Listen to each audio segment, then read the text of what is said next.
오늘 함께 봉독하실 하나님의 말씀은 구약성경 잠언 제19장 23절 말씀입니다. 우리 함께 읽도록 하겠습니다. 여호와를 경외하는 것은 사람으로 생명에 이르게 하는 것이라. 경외하는 자는 족하게 지내고 재앙을 당하지 아니하느니라. 한 번 더 읽겠습니다. 여호와를 경외하는 것은 사람으로 생명에 이르게 하는 것이라. 경외하는 자는 족하게 지내고 재앙을 당하지 아니하느니라. 아멘. 좀 긴 그런 장마가 끝나자마자 이 무더위가 이렇게 찾아왔습니다. 또 이런 가운데서 성부 하나님과 성자 하나님 또한 성령의 하나님께 경배를 드리기 위해 주님의 전을 찾으신 우리 모든 성도들에게 영혼이 잘되고 범사가 잘되고 건강의 복을 누리시기를 축복합니다. 우리가 신앙생활을 하면서 이 사람마다 이 생각이 좀 다른 것 같아요. 그 생각이 다른 것 중에 하나가 어떤 건가 하니까 성경이 너무나 이제 방대하다 보니까 사람들이 그래도 신앙생활 하는데 이것이 중요하다. 또 어떤 사람들은 이것이 중요하다. 또 어떤 사람들은 이것이 중요하다. 이렇게 해가지고 나눠지는 그런 경우를 참 많이 보게 됩니다. 그거는 우리가 온전해지가는 그런 과정이다 하는 그런 생각이 들어요. 그런데 우리가 성경에 보면 정말 중요한 그런 내용들이 있거든요. 중요하지만 이 그리스도인으로부터 큰 관심을 받지 못하는 그런 내용들도 있습니다. 그래서 그런 내용들 중에 하나가 어떤 것이 있느냐? 경외라는 이야기입니다. 구약에서 자주 많이 사용되는 경외라는 이야기입니다. 그래서 하나님을 경외하는 신앙이 있죠. 이거는 성경 전체를 봐서 대단히 중요하거든요. 대단히 중요하지만 오늘날 살아가는 그리스도인들이 그 중요성을 깨닫지 못하는 경우가 참 많아요. 그래서 오늘은 무엇에 대해서 그 말씀을 나누고자 하는가 하니까 하나님을 경외하는 것에 대해서 정말 어쨌든 간에 최대한 성경에 나타나 있는 그런 부분을 우리가 이렇게 가지고 이 은혜를 나누고자 합니다. 제일 먼저 이제 많이 사용하는 거 있죠. 경외합니다 하는 거 있죠. 이 뜻부터 물론 설교를 계속하면서 부분적으로 이렇게 한 번씩 이렇게 여러분들에게 가르쳐 준 그런 내용입니다. 경외함이라는 것은 뭐냐? 그 사전적인 의미로 보면 이것이 경외함이에요. 하나님의 권위와 거룩함에 대해 가지는 공경과 두려움을 말한다. 다시 이야기하면 뭐냐? 하나님의 권위와 거룩함에 대해 가지는 공경과 두려움을 말한다. 그런데 이 설명에 난 그 부분 자체에서 이 경외함은 보통 우리가 무슨 그런 공포죠. 공포나 이 두려움과는 다릅니다. 다르고 만약에 하나님의 권위와 거룩함에 대해 가지는 공경과 두려움은 어떻게 이제 생기는가 하면서 해설된 그런 내용에 보면 우리 사람들은 죄인이잖아요. 이 죄인된 사람이 하나님의 거룩을 딱 직면하면 그 하나님의 거룩을 만나게 되면 갖게 되는 자연스러운 반응이 경외함이다. 이래 되어 있습니다. 그래서 이것이 경외함이다.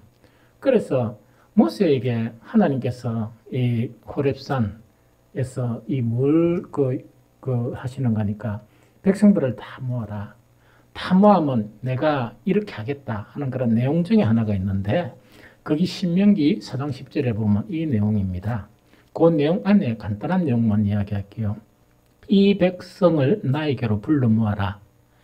내가 그들에게 나의 말을 들려주어서 그들이 이 땅에 사는 동안에 나를 경외하는 것을 배우고 또 이것을 그들의 아들, 딸에게 가르치게 하려고 한다. 이렇게 되어 있습니다. 그럼 이거는 뭐냐니까 하나님은 모세를 통해서 이 말씀을 전하시고 또 하나님의 뜻을 전하시는데 한 번은 뭐냐? 그 모든 그런 백성들을 불러 모아라. 정말 내가 그 백성들과 대면하겠다. 그럼 대면하게 되면 그 하나님을 만나게 되면 자연스러운 현상 자체가 뭐냐고요? 하나님에 대한 경외함이 생기게 된다는 이야기죠. 그러면서 그 경외함이 생기면 이 경외함 자체를 누구에게, 그들의 자손들에게 가르치게 하겠다 하는 그 내용이에요. 그래서 경외함이라는 것은 뭐냐? 우리가 이제 교회를 다니면서 또한 설교를 들으면서 다 이 경외함이 생기는 게 아니고 어떻게 되는가 하니까 정말 하나님을 대면하게 될 때, 하나님을 만나게 될 때 우리가 막 우리 의지로 노력해가 되는 게 아니고 하나님을 딱 대면을 하게 되면 자연스럽게 우리 내면 속에서 경외함이 나타나게 된다 하는 그것 자체가 경외함이에요. 그럼 제일 첫 번째, 이제 경외함이 있다. 경외함. 하나님을 경외함에 대해서 우리가 신앙생활하면서 하나님을 경외하면 누리는 축복들이 어떤 축복들이 있느냐? 이거는 성경이 너무 많아가지고 제가 추린다고 욕을 받습니다. 그럼 이거는 뭐냐? 그 많은 것을 다 나누려고 그러니까 너무 분량이 많은 거예요. 그래서 중요한 몇 가지만 추렸어요. 우리가 하나님을 경외하면 누리는 축복들이라는 것은 어떤 내용인가 하니까 참 이렇게 아쉽게도 이스라엘 민족들이나 또한 이 신약을 사는 우리들에게도 똑같은 그런 내용이에요. 예배 참석하죠. 하나님께 찬양 드리죠. 다 하나님을 경외하는 그 신앙 안에 들어가는 거 아니에요. 하나님을 만나야 들어가요. 내가 하나님을 정말 쉽게 이야기하면 인격적으로 만나야 하나님을 경외할 수 있습니다. 그래서 이 하나님을 경외하는 그런 신앙이 있죠. 이 신앙 안에 탁 들어가면 어떤 복들을 누리는가? 성경에 나타난 이 중요한 그런 복들을 이야기하면 제일 첫 번째 오늘 읽었던 본문이에요. 여호와를 경외하는 것은 사람으로 생명에 이르게 하는 것이라. 여호와를 경외하는 자는 족하게 지내고 재앙을 당하지 아니하느니라. 이렇게 되어 있습니다. 그럼 이거는 이제 뭐냐니까 많은 사람들이 구약도 그렇고 신약도 그렇고 구약에는 하나님을 믿으니 내가 구원을 받을 수 있다. 혹은 신약에는 예수님을 믿으면 모두가 구원을 누릴 수 있다. 이렇게 다 인식은 해요. 그런데 여기서 구원을 얻는다 해도 영원한 생명을 얻지 못하면 그 구원은 진실일 수가 없어요. 그러면 그 여호와를 경외하는 복에서 가장 중요한 게 뭐냐? 우리가 여호와를 경외하는 신앙 안에 들어가게 되면 사람에게 생명, 즉 영원한 생명에 들어가게 된다는 그걸 이야기해요. 죽어서 들어가는 것이 아니고 바로 살아서 그 영원한 생명 안에 들어가게 된다. 그런데 성경에 보면 이걸 갖다가 자기 자신이 안다 이렇게 돼 있어요. 그래서 들어가게 되고 또 덤으로 우리가 얻게 되는 게 뭐냐? 일평생 살아가는 삶이 만족한 삶이 된다. 그 다음에 재앙을 만나지 아니한다. 많은 재앙들이 있어도 하나님을 경외하는 신앙에 이르게 되면 그 재앙들이 나를 피해간다 하는 이런 복을 누리게 된다 하는 것이 성경에 나타난 첫 번째, 정말 이 하나님을 경외하면 누리는 축복들 중에 하나입니다. 두 번째, 이거는 뭐냐니까 시편 34편 7절이거든요. 이거는 다윗이 경험한 거예요. 다윗이 경험한 시편 34편 7절은 뭐냐? 여호와의 천사가 주를 경외하는 자를 둘러 진치고 그들을 건지시는도다. 이렇게 고백을 합니다. 그럼 이거는 뭐냐? 다윗이 숱하게 경험했던 그 경험을 이렇게 고백하는 거예요. 그러면 그 고백 속에서 뭐냐? 주님을 경외하게 되면 여호와의 천사가 둘러서 진을 쳐가지고 나를 항상 지켜주신다는 그 고백을 이야기하거든요. 여러분들 다윗처럼 많은 위험에 노출된 사람이 없습니다. 왜냐니까 다윗은 양들을 지켜야 되는 목동이었고 또 그것뿐만 아니고 그 목동이 되고 난 이후에는 전쟁을 치러야 하는 장수였습니다. 또 왕으로 등극하면서 계속 전쟁을 치르는 그런 왕의 신분이었거든요. 그러면 얼마나 많은 위험에 노출되어 있습니까? 그럼 다윗 자체는 그런 많은 위험에 노출되어 있으면서 전쟁에서도 죽지 않고 또한 정말 자기 수명대로 살아난 사람이 바로 다윗이다 하는 그 부분이죠. 그런데 이 다윗이 고백하는 내용 자체가 뭐냐? 주를 경배하면 주의 천사가 나를 둘러 진쳐서 나를 지켜주신다 하는 이것이 고백이에요. 그것이 주님을 경배하면 우리가 누리는 그런 복 중에 또 하나이다 하는 그 이야기입니다. 그 다음에 세 번째, 시편 145편 19절에 보면 이것도 아주 충격적인 그런 이야기예요. 그는 자기를 경외하는 자들의 소원을 이루시며 또 그들의 부르짖음을 들어서 구원하시리로다. 이렇게 되어 있습니다. 다시 한번, 그는 자기를 경외하는 자들의 소원을 이루어 주신다는 그 부분이죠. 우리가 성경에 보면요, 이제 이런 내용이 있습니다. 많은 사람들은 하나님께 막 기도해도 기도의 응답이 안 나타나는 경우가 참 많거든요. 그런데 어떤 사람인 경우에, 특이한 사람인 경우에 기도를 막 하지 않고 어떤 소원을 딱 가지고 있는데 하나님께서 그 소원을 딱 보시면서 소원을 이루어지는 경우가 두 가지가 있습니다. 하나는 어떤 사람이냐?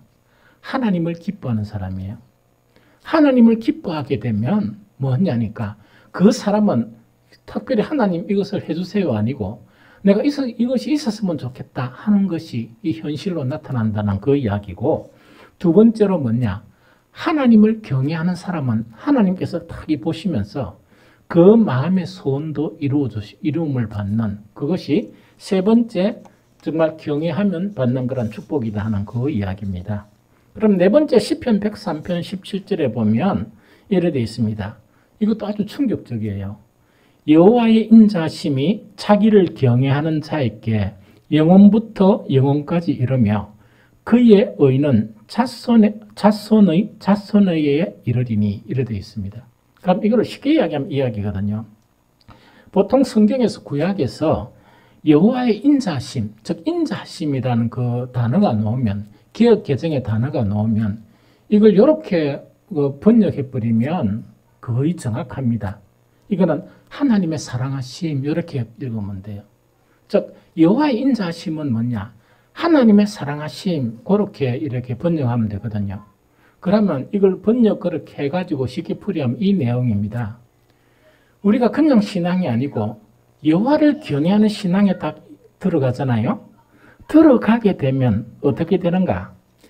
여호와 하나님의 사랑이 자기를 경외하는, 하나님을 경외하는 그 사람에게 영원하게 나타난다는 그 이야기입니다. 즉 영원하게 나타나고 덤으로 뭐냐? 그의 자손에게까지 그 사랑이 이른다, 이렇게 되어 있습니다.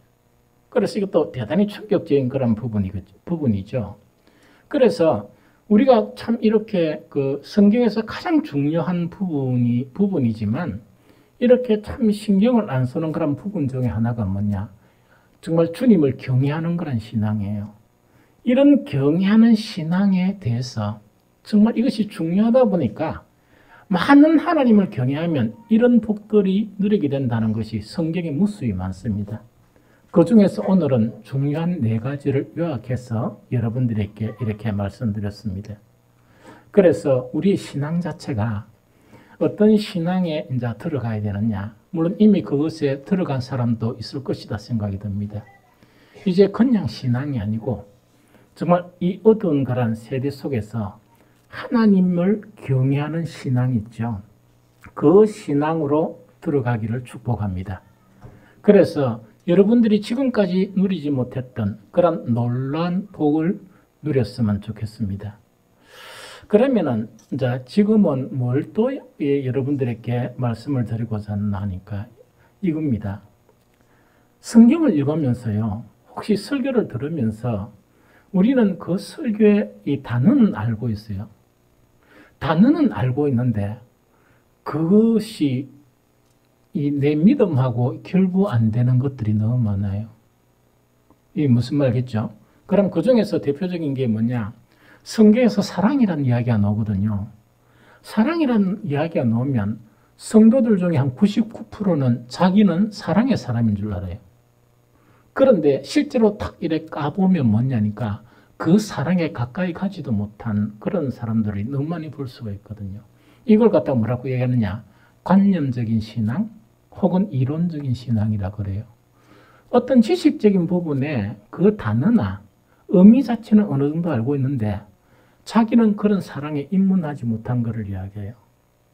특히 하나님을 경외하면 누리는 복이 아주 놀랍다 그랬죠. 놀랍다 그러는데 이것도 뭐냐니까 우리가 신앙생활하면서 주를 경외하는 자는 이래 떡되면 하도 많이 듣고 하도 많이 읽어가 나는 곧 하나님을 경외하는 사람이다 하는 그런 이 사실이 아닌 인식 자체가 내한테 갖게 되는 거예요. 그래서 다른 사람은 아닌데 나는 하나님을 경외하는 사람이다. 이렇게 스스로 오해하는 경우가 너무 많이 있어요. 그래서 오늘은 뭘 갖다가 이야기해 주느냐? 성경을 보면서 여호와를 경외한다는 실제는 어떤 모습이냐? 그걸 예를 들어서 상세하게 이렇게 설명하도록 하겠습니다. 제일 첫 번째로 이 다윗 같은 경우는 정말 인간이 누리는 복을 복 중에서 너무나 많은 그런 복을 누린 사람이 다윗이에요. 이 다윗 보면요, 여호와를 경외하는 것이 무엇이다 하는 것 자체가 눈에 다 보여요. 눈에 막 보이거든요. 그러면은 이 다윗의 그런 고백 하나를 보면 시편 27편 1절 그리고 3절에 보면 이렇게 있습니다. 여호와는 나의 빛이요 나의 구원이시니 내가 누구를 두려워하리요. 여호와는 내 생명의 능력이시니 내가 누구를 무서워하리요. 군대가 나를 대적하여 진칠지라도 내 마음이 두렵지 아니하며 전쟁이 일어나 나를 치료할지라도 나는 여전히 태연하리로다. 이렇게 되어 있습니다. 그러면 이거는 뭐냐니까 다윗을 살펴보면요, 어릴 때부터 하나님을 두려워하는, 즉 경외하는 그런 신앙에 입문된 것 같아요. 그러다 보니까 다윗은 하나님을 두려워하고 경외하다 보니까 다른 것 자체가 별로 두렵지 않았어요. 다른 것 자체가. 즉 하나님은 정말 경외하는 건 하나님을 만나다 보니까 다른 사람들이나 다른 것들 자체를 또 보면 하나도 두려움이 안 생기는 거예요. 왜? 하나님만이 두려워할 뿐이다 하는 그런 인식을 갖게 됐던 것 같아요. 그러다 보니까 이 어린 다윗 자체는 뭐냐니까 그 당시에 목동들이 너무너무 많았거든요. 너무 많았는데 다른 목동들하고 이 다른 부분이 있었어요.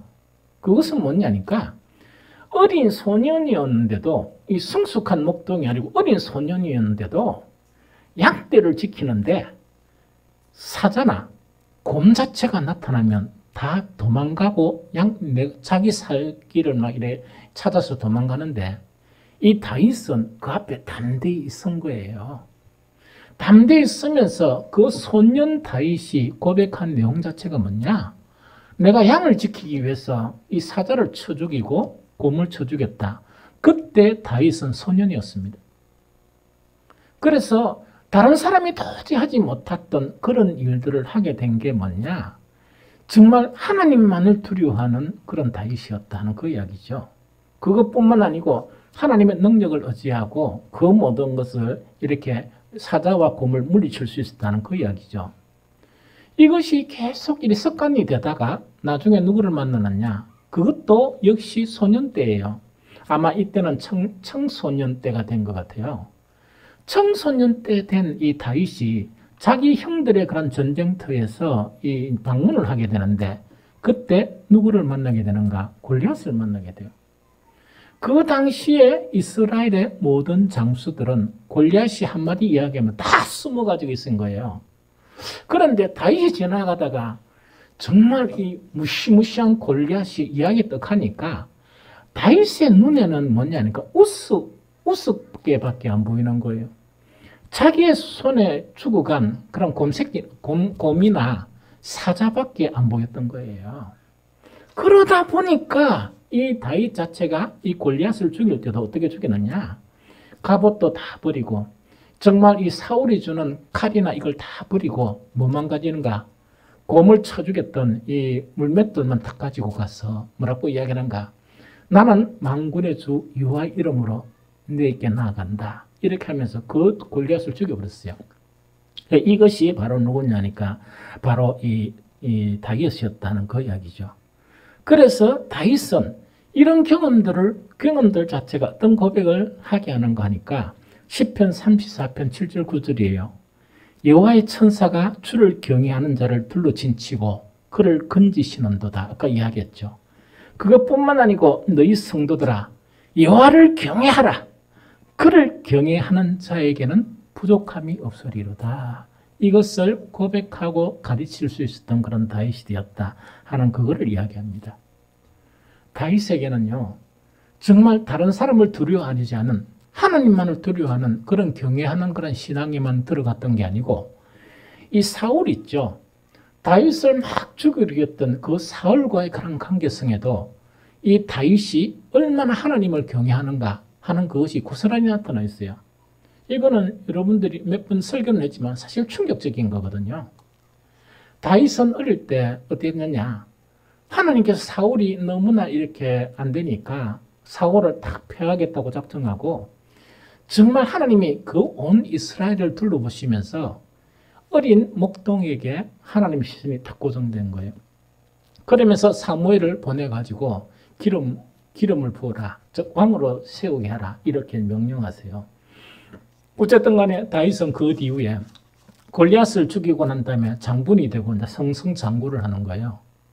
그런데 이 당시 사울은 이미 하나님의 버림을 받았고 타락한 그런 부분이 많이 나타났었어요. 그것뿐만 아니고 사울은 누구를 죽이려고 다윗을 죽이려고 끝까지 쫓아다니는 그런 상황이었거든요. 그래서 이때 이 다윗은 사울을 딱 대면하고 싸워서 골리앗을 이긴 다윗이니까 사울을 죽인다 할지라도 아무 문제가 안 되는 그런 상황이었습니다. 그런데 다윗은 몇 차례 사울을 죽일 수 있는 결정적인 찬스를 만나요. 결정적인 찬스를 만나면서 그 부하들이 결정적인 찬스니까 사울을 죽이자 이렇게 이야기합니다. 그런데 다윗은 어떻게 하느냐? 한 가지만 보면 사무엘상 24장 4절 후반절에서 6절에 보면 다윗이 일어나서 사울의 겉옷자락을 가만히 베니라. 즉 의대가 사울이 벌 보고 있는 그런 상황 속에서 딱 죽일 수 있었는데 안 죽이고 겉옷만 살짝 베는 거예요. 그리한 후에 사울의 옷자락 뱀으로 말미암아 다윗의 마음이 찔려 자기 사람들에게 이르되 내가 손을 들어 여호와의 기름 부음을 받은 내 주를 치는 것은 여호와께서 금하시는 것이니 그는 여호와의 기름 부음을 받은 자가 됨이니라. 이렇게 이제 고백을 하는 거예요. 많은 사람들 앞에. 그럼 이거는 뭐냐? 많은 사람들이 이 사울은 죽어도 마땅하고 또 다윗의 그런 이 적대적인 관계이기 때문에 얼마든지 이 죽이도 가능한데 다윗은 그걸 안 한 거예요. 다윗 자체는 누가 두려워 그랬느냐? 하나님이 친히 이 기름을 부었으니까 그 하나님을 두려워하다 보니까 그 하나님의 기름 부음을 받은 이 사울을 치는 것 자체를 못했던 게 누구냐? 그게 다윗이에요. 그래서 다윗은 이거 외에도 그의 그런 이 뭡니까? 행적에 보면 무엇이 그 신앙에 뿌리 박혀 있는가? 하나님을 경외하는 그 신앙 자체가 실제적인 그런 증거들로 가득 찬 사람이 누구 있냐? 그 사람이 다윗이에요. 그래서 이런 행적들이 있죠. 즉 하나님만 두려워하고 상황을 두려워하지 않고 사람을 무서워하지 않고 또 사람이 뭐 이런 눈치를 보지 않고 이런 모든 것들이 뭐냐니까 실질적으로 하나님을 경외하는 그런 신앙에서 나오고 그 다음에 하나님께서 기름 부어 세우신 그런 종이 타락했는데도 스스로 이렇게 뭔가를 하지 못하는 그 자체가 바로 경외함에 대한 그런 신앙의 증거들이다 하는 그것을 이야기합니다. 그 다음에 두 번째 또한 그 다윗 말고도 이런 경우가 너무 많이 있어요. 이 모세가 출생한 때 보면 여러분들이 성경을 통해서 잘 알고 있죠. 이거는 뭐냐니까 이 이스라엘 민족이 뭡니까? 애굽으로 다 이제 가잖아요. 그러면서 정말 그 뒤에 이 애굽 민족의 이 노예가 되어져 버립니다. 노예가 되는데 이 그 애굽의 이 바로가 딱 보니까 노예인 이스라엘 사람들은 아이를 너무 잘 낳는 거예요. 아이를 너무 잘 낳는데 자기 사람들보다 너무 튼튼하고 강한 거예요. 그 수요가 막 불어나는 거예요. 그러다 보니까 위협을 느꼈어요. 위협을 느끼다 보니까 이 애굽의 바로가 무엇을 지시했느냐? 그 당시에 이스라엘의 산파들에게 뭘 지시하는 거니까 아기를 딱 낳으면 왕의 명령이에요. 아기를 딱 낳으면 어떻게 하라고요? 여자아이는 그대로 살려두고 남자아이는 다 죽여버리라 명령을 내리게 됩니다. 그러면 이 산파들은 뭐냐? 그것을 지키지 못하면 자기의 목숨이 날아갈 그런 위기에 처해 되는 게 이 산파들이 그때 당한 거란 부분이에요. 그런데 그 산파들 자체가 그 당시에 뭐냐? 노예로 살고 있던 그 나라의 왕이 명령 자체를 무시하는 거예요. 안 지키고 하나님을 경외하였으므로 성경에는 그래 되어 있습니다. 그래서 출애굽기 1장 21절에 보면 그 산파들은 하나님을 경외하였으므로 하나님이 그들의 집안을 흥왕하게 하신지라 이렇게 되어 있습니다. 그래서 이 산파들은 뭐냐? 하나님이 너무나 두렵고 하나님을 경외하는 신앙이기 때문에 목숨을 부지할 수 없었던 뭡니까? 왕의 명령을 어기면서 왜 되는가 하니까 남자아이들을 살려둔 거예요. 그 살려둔 중에서 한 사람이 누가 나왔다고요? 모세가 탄생했다 하는 그 부분을 지금 이야기합니다. 그럼 이거는 어떤 것을 이야기하는가 하니까 여호와를 경외한다는 것은 이렇게 분명한 이런 증거가 나타나는 거예요. 즉 하나님의 법이 있고 또한 이 세상 법이 있을 거 아닙니까? 그러나 이 세상 법 자체가 하나님의 법을 이렇게 거역을 하는 그런 부분에 대해서는 담대하게 누구를 두려워함으로? 하나님을 두려워함으로 그렇게 안 해야 되는 것이 이 세상보다 누구를 더 두려워한다? 하나님을 경외하는 그런 신앙의 그런 증거로 나타난다는 그 부분을 이야기해요. 그 다음에 세 번째 뜻 보면은 뭐라 되어 있는가 하니까 이래 되어 있습니다. 열왕기하 17장 34절에 보면 이런 북이스라엘에 대한 하나님의 말씀이에요. 그들이 오늘까지 이전 풍속대로 행하여 여호와를 경외하지 아니하며 또 여호와께서 이스라엘이라 이름을 주신 야곱의 자손에게 명하신 율례와 법도와 율법과 계명을 준행하지 아니하는도다 이래 되어 있습니다. 그럼 요거는 이제 아까 이야기하면 뭐냐 이런 이야기입니다. 하나님을 경외하지 않는 신앙은 하나님의 말씀을 별로 관념이 안 드는 거예요. 그 말씀대로 살렸고 이렇게 생각하는 거예요. 그러나 반대로 이야기하면 뭐냐? 하나님을 경외하는 그런 신앙 자체는 성경의 말씀대로 살렸고 합니까 안 합니까? 하는 것이죠. 이런 증거가 나타난다. 그것이 뭐냐니까 세 번째 나타난 그 증거예요. 오늘날도 상당히 마찬가지거든요.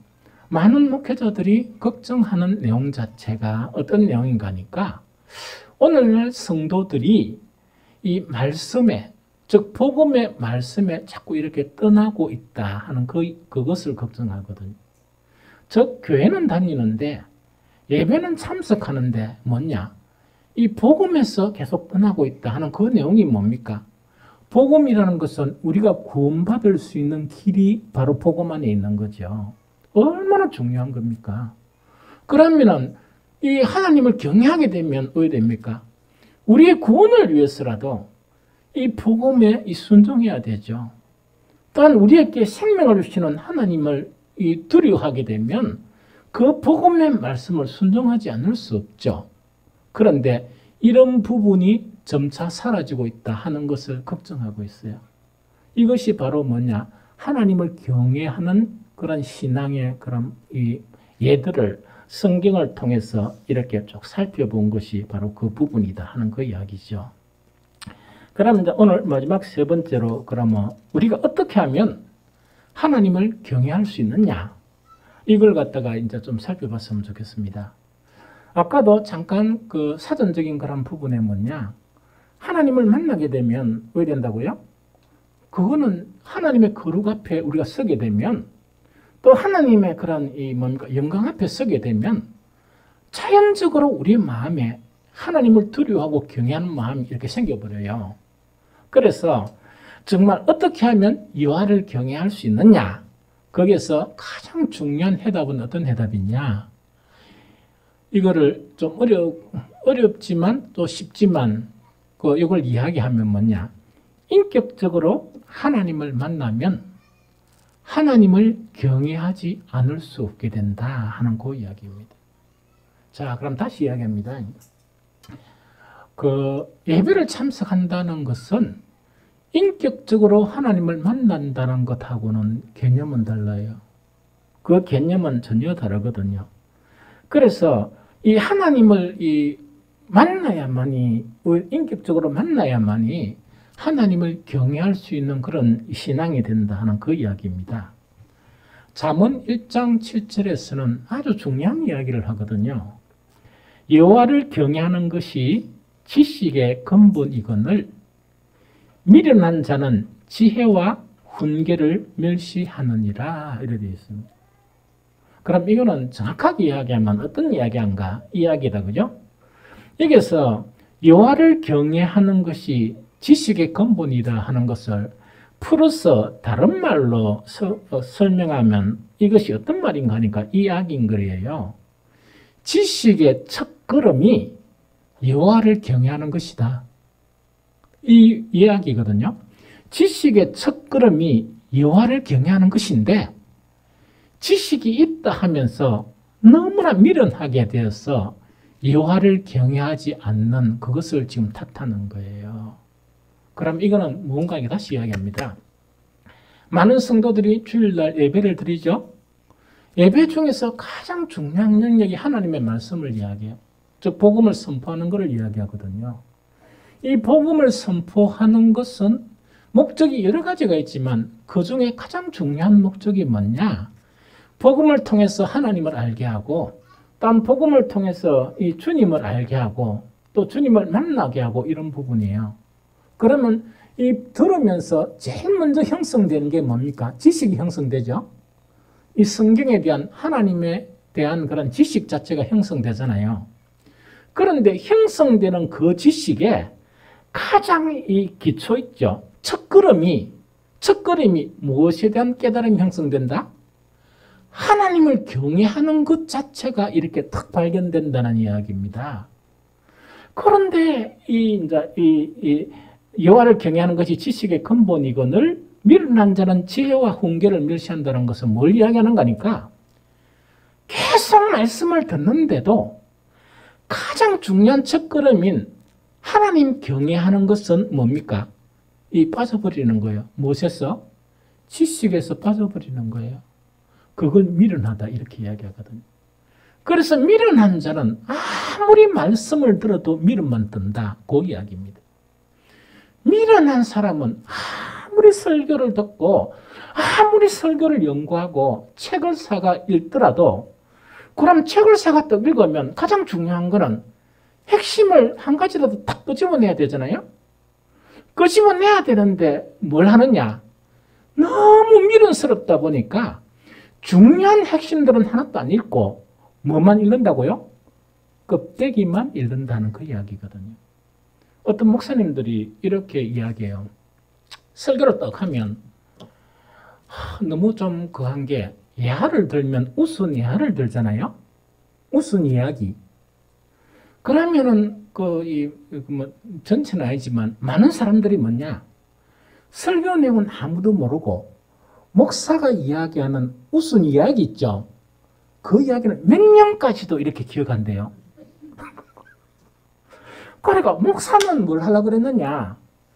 그 내용 자체를 좀 이야기하려고, 가르쳐 주려고 이야기하면서, 이야기하니까 그때는 뭡니까? 마음이 너무나 어둡고 미련해가지고, 영혼이 뭡니까? 끔뻑끔뻑 졸고 있다가, 탁! 이렇게 정신을 차리는 데가 있는데, 그게 뭐냐? 재미나는 이야기를 딱 하면, 그때 이제 정신이 바짝 들어가, 그걸 듣는 거예요. 그러니까 그 마음이 어둡고 미련해가지고, 1년을 설교 들으나, 10년을 설교 들으나, 아주 중요한, 즉 지식의 첫걸음 같으면 여호와를 경외하는 것이고 이 여호와를 경외하는 것이 우리의 믿음 안에 쑥 들어와야 놀라운 복들을 누리는데 처절하게 놀라운 복들은 하나도 못 누리고 정말 성경에서 경험해야 될 수많은 이 보화들은 다 벗어버리고 쓰레기, 잡티, 찌끄러기 있죠. 그런 것만 가지고 교회를 다니는 거. 그것을 이야기하는 것이 뭐냐? 여호와를 경외하는 것이 지식의 근본이거늘 미련한 자는 지혜와 훈계를 멸시하느니라 하는 그거 자체가 이 이야기입니다. 모세 이야기하고 여호수아 이야기를 뭐 신약에도 이야기를 할 수 있죠. 예를 들게요. 모세는요, 정말 이렇게 이제 이 살림을 받아서 이 뭡니까 바로 그 공주의 간 아들로 이제 들어가게 됩니다. 그런데 이제 성경이나 또한 그때 자료들에 보면 이 모세의 그 누나가 그걸 지켜보면서 누구를 소개합니까? 친모를 뭐로요? 유모로 소개해서 아이를 기르게 해요. 모세를 기르게 해요. 그래서 모세는 아주 갓난 어릴 때부터 무엇을 늘 듣고 자랍니까? 여호와 하나님에 대한 것을 늘 듣고 자라요. 늘 듣고 자라요. 그래서 어쨌든 간에 여호와 하나님에 대한 부분을 늘 듣고 자라다 보니까 모세가 조금 이렇게 힘이 있었을 때 제일 먼저 한 게 뭡니까? 그러면 우리 민족을 도울 수 있는 일이 뭔가 해가지고 나섰다가 뭐 하게 됩니까? 살인만 하고 완전 엉망진창이 돼버린 거예요. 아무 일을 못 이루는 그런 일이 되는 거예요. 모세는 그 이후에 쫓깁니다. 쫓기면서 이 광야에서 목동으로 전락하게 돼요. 목동으로 막 전락하게 되면서 그 기간 자체가 무려 얼마 동안인가? 40년의 기간 동안 연단을 받게 돼요. 그런데 모세는 얼마나 갈등이 많았겠습니까? 내가 어릴 때부터 들었던 여호와 하나님에 대한 그런 지식이 있었어요. 그런데 뭔가를 해보려고 하니까 뭐 했습니까? 자기의 인생이 왜 됐습니까? 인간적으로 보면 어떻습니까? 아주 비참한 인생으로 전락하게 되어버리죠. 그 마지막 쯤에 모세는 누구를 만나는가? 자기 어머니로부터 들었던 숱하게 이야기 들었던 그 하나님을 호렙산이 어떤 산입니까? 그 신의 산이에요. 그 신의 산에서 누구를 만나느냐? 하나님을 만나는 거예요. 그 하나님을 만나는 거예요. 하나님을 딱 만나다 보니까 모세는 180도로 전환을 해버려요. 180도로 사람이 바뀌어버리는 거예요. 즉 그때 비로소 뭐냐? 어머니로부터 들었던 그런 모든 지식은 그냥 지식이었는데 호렙산에서 만났던 그 하나님이 인격적으로 대면한 그 하나님이 된 거예요. 그러다 보니까 이 사람이 완전히 바뀐 거예요. 이 하나님을 인격적으로 만나게 되면 형성되는 것이 가장 기초가 뭐냐? 제일 먼저 형성되는 것이 하나님을 경외하는 신앙이에요. 그것이 형성되는데 얼마 걸렸느냐? 80년이 걸렸어요. 80년이요. 80년 걸려서 비로소 하나님 경외하는 신앙이 되면서 이제는 막 우여곡절 끝에 그 이스라엘 민족을 이끌고 약속의 땅으로 가요.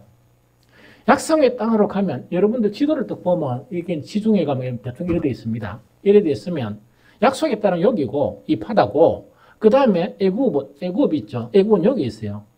그럼 여기서 바로 여기로 인도해야 되는데 모세가 그 민족을 이끌고 어디로 가는가? 호렙산으로 가요. 호렙산으로 가려고 그러면 한참 밑으로 내려가야 돼요. 그 호렙산 그 자체가 한참 밑으로 가야 되거든요. 그 호렙산으로 가서 거기서 약 1년간 거주하면서 뭘 하는가? 하나님의 모든 계명과 율법을 받게 되는 거예요. 그러면서 정말 그 시간이 끝난 후에 약속의 땅으로 그 민족을 이끌고 이제 뭐냐니까 동북진을 이렇게 서서히 해 나가는 거예요. 이해가 됩니까? 그래서 정말 이 모세를 보면 그 숱하게 들었던 어머니의 그런 이야기 자체가 하나님을 경외하는 그런 신앙으로 들어가지 못하고 누구를 만났을 때? 여호와를 대면했을 때 그때야 비로소 80년 만에 자기가 이야기 들었던 하나님을 만나게 되면서 정말 180도로 전환하게 되는 거예요. 놀랍죠. 이게 여호와를 경외하는 신앙이에요. 그런데 그 이후에요. 이런 경우도 있어요. 여호수아는 모세의 신분이 뭡니까? 모세의 몸종. 그렇게 성경에 모세의 몸종이라고 이야기해요. 이 여호수아는 뭐냐니까 모세를 통해서 누구를 만나느냐? 그 모세의 모든 것을 다 이래 간장하고 따라다니면서 뭐를 만나느냐?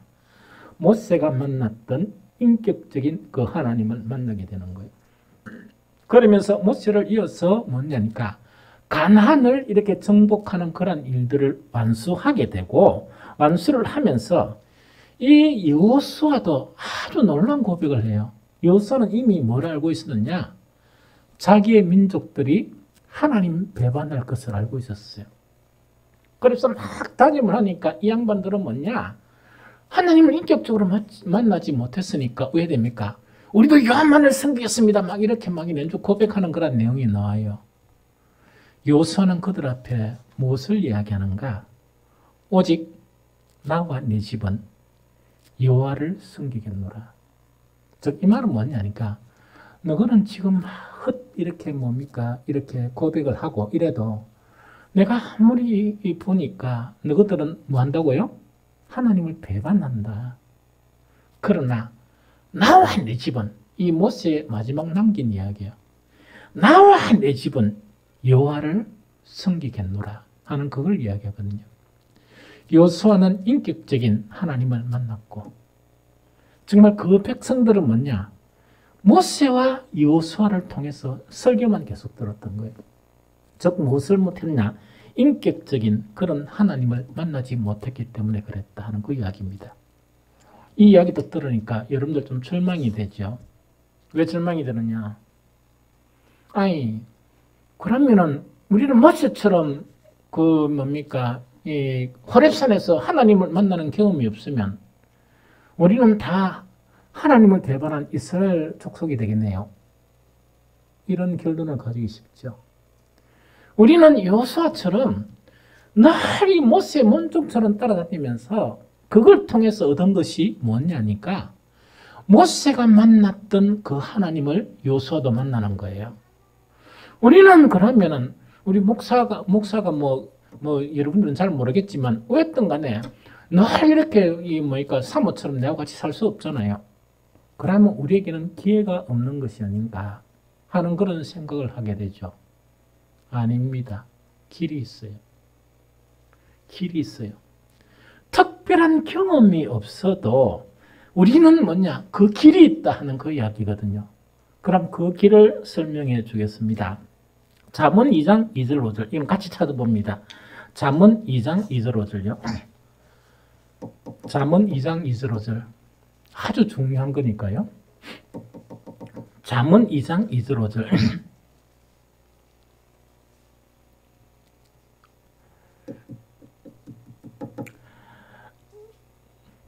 같이 읽어봅니다.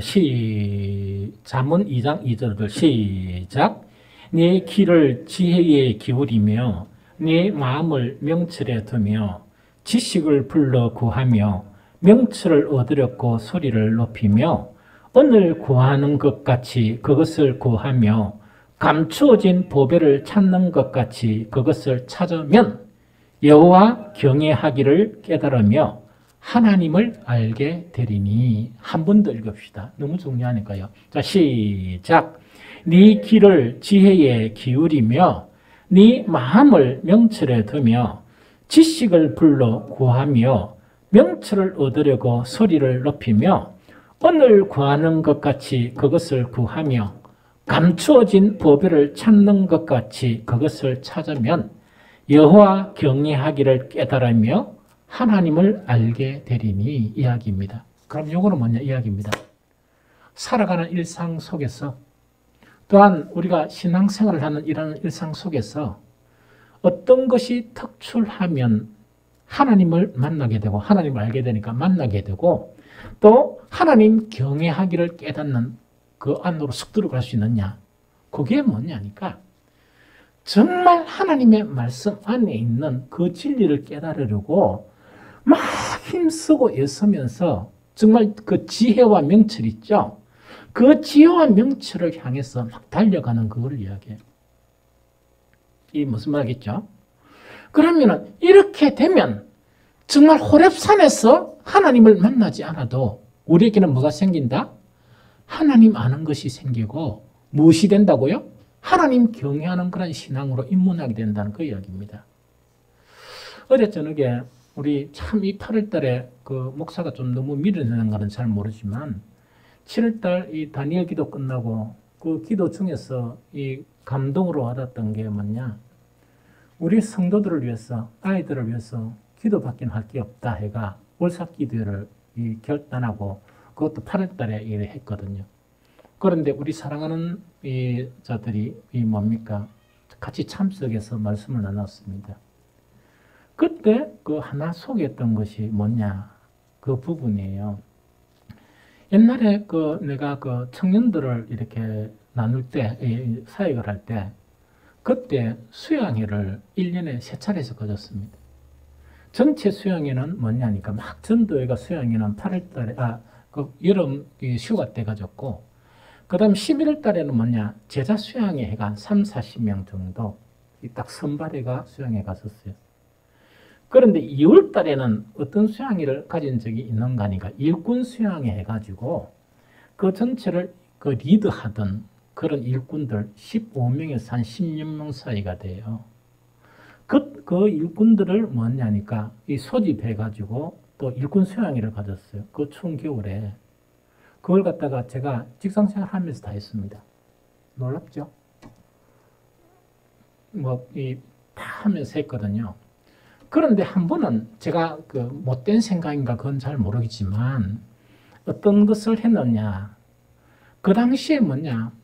이 노동 환경이 열악해가지고 시골 갈 수 있는 기회가 뭐냐니까 설하고 추석만 갈 수 있어요. 그래서 우리 일꾼들하고 모두 다가 뭐냐. 동네 시장에 뭡니까. 선물들을 전부 다 사가지고 이제 설에 고향 내려간다고 딱 준비하고 있는데 제가 가만히 보고 있었어요. 설 일주일 전에 뭐라고 내가 이야기했느냐. 이번 설 기간은 일꾼 순례를 한다. 내가 선언을 한 거예요. 이게 못됐죠. 근데 그때 내가 나도 몇 사람 묻는데 어떻게 그렇게 강했는가 모르겠어요. 그러다 보니까 눈물바다가 됐습니다. 우리 신앙이 좋던 일꾼들이 막 울면서 뭐냐니까 이럴 수가 있느냐 했는데 한 명도 안 빠지고 그 선언한 대로 감림산 기도원에 가가 뭘 했느냐. 수련회를 했습니다. 그때 놀라운 일이 일어났었어요. 임단은 내 또한 일꾼들 해가지고 수련회 시작한과 동시에 마칠 때까지 거의 눈물바다가 됐었어요. 눈물바다가 되면서 그때 기이한 현상이 어떤 현상이 일어났느냐. 수련회 한다 이럴 때는 억울해가 고향 뭔가가 억울해가 전부 다 펑펑 울었습니다. 일꾼들이. 수련회 딱 시작하고부터 분위기가 달라져가지고 왜 자꾸 울었느냐. 수련회 끝나가지고 다시 세상으로 내려가는 게 너무 싫으니까 우리가 여기 살았으면 좋겠다 하는 그것 때문에 막 펑펑 울은 거예요. 그때 내가 가장 좋아하는 그 찬송 하나 그걸 갖다 계속 불었습니다. 저장미꽃 위에 있을 그 있죠. 그러면서 내려가기 싫어하는 그 일꾼들을 하고 우리 같이 이야기했던 거. 우리는 여기 있을 수가 없고 이 세상에 가야 된다. 왜? 주님이 맡긴 일이 있기 때문에 하면서 그 찬양을 부르면서 이 산에서 내려왔던 게 경험하거든요. 그 당시에 사실은 그 제자들 그룹이나 혹은 일꾼들 그룹 자체가 딴 건 아니고요. 무엇에 대해서 가장 많이 몰두했는가? 하나님을 알려고 너무나 힘쓰고 애쓰고 이랬었습니다. 나도 마찬가지고요. 하나님을 알려고 힘쓰고 애쓰고 이랬거든요. 그때 제 나이가 30대였었습니다. 아마 30대 초반인가? 이랬거든요. 신학을 전혀 안 배웠거든요. 단지 성경, 그 다음 영어 성경. 그러면서 그거 하나 들고 아이들을 가르쳤거든요. 아이들을 가르치고 이랬는데 어떻게 가르칠 수 있었느냐? 바로 정말 말씀을 통해서 뭡니까? 그 지혜를 구하고 또 막 지혜를 얻기 위해서 힘쓰고 애쓰다 보니까 그런 것들이 가능하게 된 거예요. 그것이 가능하게 된 거예요. 그래서 지금 이 잠언 2장 2절 5절에서 무엇을 이야기하는 거니까 하나님을 참답게 만나게 되고 또 하나님을 경외하기를 깨닫게 되는 것은 뭐냐?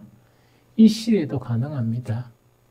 우리의 마음이 정말 우리 직장 생활이나 또 이 루틴한 좀 그냥 우리가 행사적인 그런 신앙 생활을 버리고 정말 본질적인 하나님을 알렸고 몸부림치면서 지혜를 얻으려고 그러고 명철을 얻으려고 깨닫게 되면 하나님께서 그런 사람들에게 하나님을 만나주세요. 만나주실 뿐만 아니고 가장 신앙생활에서 중요한 하나님 경외하는 신앙으로 입문하게 됩니다. 그리고 신약에서는 뭐라고 이야기하느냐? 지혜 있죠? 지혜를 찾으려고 막 몸부림치는 이것을 어떻게 이야기하느냐? 우리가 지혜가 없어서 지혜를 구하면 하나님은 절대로 안 꾸짖는다. 하나님은 절대로 안 꾸짖고 주시는 것이 그런 지혜이다. 이렇게 야고보서에 기록되어 있습니다. 그래서 우리는요, 모세처럼 특별한 그런 하나님을 만나는, 호렙산에서 만나는 그런 경험이 아니고 지금 여러분들의 생각만 조금 바꾸면 여러분들도 하나님을 만나게 되고 하나님 경외하는 신앙으로 들어가게 되고 하나님 경외하는 신앙에 들어가면 지금까지 신앙생활하면서 한 번도 경험하지 못했던 그런 무수한 복들을 누리게 되어 있습니다. 그래서 이것이 너무 중요하고 너무 중요하거든요. 그래서 우리 모두 다가 신앙생활 하잖아요. 신앙생활 하는데 하나님을 경외하지 못하는 그런 신앙이 되면 왜 되는가 하니까 상당히 위험해요. 마귀에게도 그 믿음이 빼앗기고 딴 여러 가지 환란에도 빼앗기고 이 세상의 그런 영광이나 이 세상 살아가는 그런 문제 있죠. 그런 부분에도 다 빼앗겨버리고 맨조는 찾아보면 내 신앙에서 이것이 믿음이다 할 만한 것이 하나도 안 남아있어요. 안 남아있고 겨우 찾는 것이 뭐냐니까 기도가 없는 예배. 또한 하나님 본질적으로 하나님을 만나고자 하는 마음이 없는 예배, 형식적인 예배. 그런 예배로 전락해버립니다. 그러면서 뭐냐니까 내가 도저히 나중에는 돌이킬 수 없는 그런 곳으로 이끌려서 가요. 그게 구약에 있었던 이스라엘 민족의 패망이고 남쪽 유대 민족의 패망이었습니다. 그것뿐만 아니고 복음이 있고 난 이후에 많은 이 복음의 흥망성쇠가 있었는데 하나님을 경외하는 신앙에 입문하지 못하면 우리는 언제 세상의 큰 도단 물결에 휩쓸려서 갈지 모르는 그런 상황이 있습니다. 그래서 우리 모두는 뭐냐? 정말 이제 양지 신앙생활 하잖아요. 그래서 우리의 마음을 바꾸면서 우리의 마음이 하나님을 찾고 우리의 마음이 하나님을 만나려고 노력하고 우리의 마음이 참 지혜를 통해서 하나님을 알게 되려고 막 몸부림치는 그런 신앙으로 들어가시기 바랍니다. 그러면 하나님은 절대로 여러분들을 무시하지 않고 여러분들을 만나주세요. 만나주실 뿐만 아니고 무엇을 주시느냐? 지혜를 주셔서 여러분들이 하나님을 경외하는 보배와 같은 그런 신앙에 입문하게 여러분들을 도와주십니다. 이런 은총이 여러분들에게 풍성하시기를 예수 그리스도 이름으로 축복합니다.